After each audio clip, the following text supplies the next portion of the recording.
我来看罢免民进党吴思瑶团体今日是去到中选会来补件，强调讲今日会补送2839件来展现民意。另外，这国民党团嘛表示讲，因当咧讨论要提出反废死的公投提案，民进党是批评讲，因只是要挽救因罢免的规矩。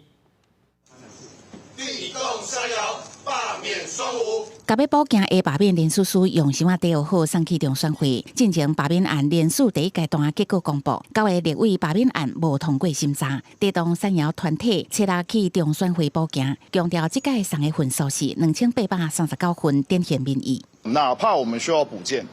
但是我们的补件的数量可以比第一次送件的时候多1件，充分展现出我们支持者对民进党的愤怒，对吴思瑶的不满。对我发起罢免的这位赖先生，他是傅昆萁的前助理，所以在傅昆萁的团队，法律也没学好，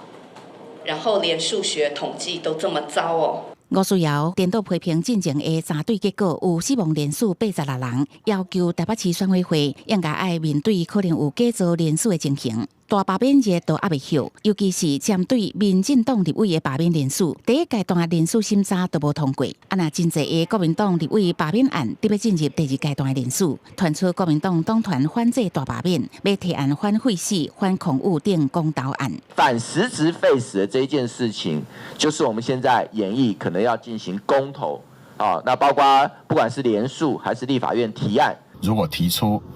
那个反废死的这个公投，还有反空污的这个公投，不只是台湾民众党，我相信台湾多数的民众是会支持的。国民党为了怕罢免，想方设法要解救自己的立委。国民党就是要救罢免，所以才想要绑公投。民众党团表态，反废死是多数民意，反空污是关系重要民生，那做有提公投的支持。不过，另一批评，那样只是想要解救罢免的危机。罗志强表示，当公投决定重大事项，到立法院修法的时阵，就会当有强大民意做靠山，让执政党袂当过闪这个问题。公司新闻采访报道。